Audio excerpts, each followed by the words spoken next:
chapter 15, Jesus finds himself being approached by tax collectors and other people deemed sinners. And the religious leaders are questioning his character at this point, saying, how could this man let these people draw near to him? I love how Jesus responds. He doesn't just answer the question, he tells a series of stories. And in the last story of this chapter, there's a father and two sons. And the one son demands his share of the inheritance. He leaves the house. He blows all his money on reckless living and wild parties. He finds himself in a place where he's broke and has nothing. And I'm sure at this point the audience is saying, well, he's going to get what he deserves now. But if that weren't bad enough, Jesus adds this little shocking detail. He says that he decides to get a job feeding pigs.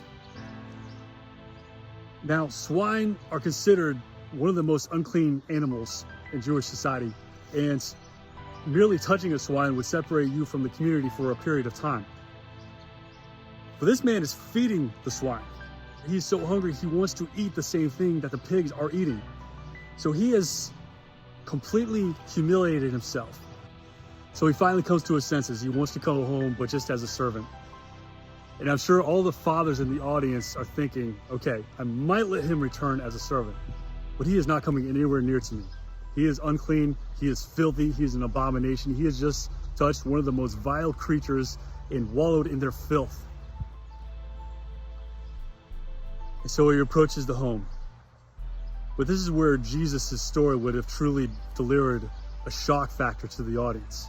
And this is really where Jesus is trying to illustrate the depth of the love of the Father. You see, when the Father sees him off at a distance, he starts running towards him.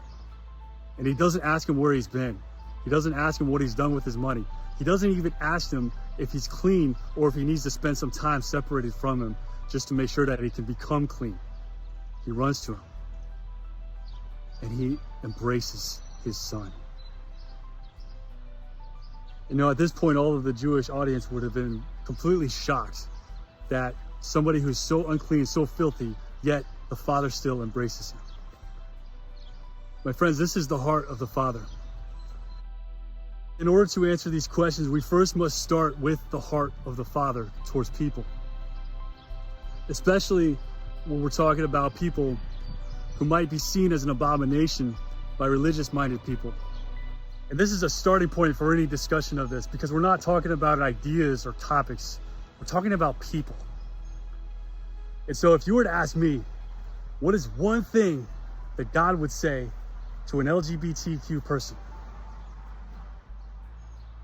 I love you. Come home.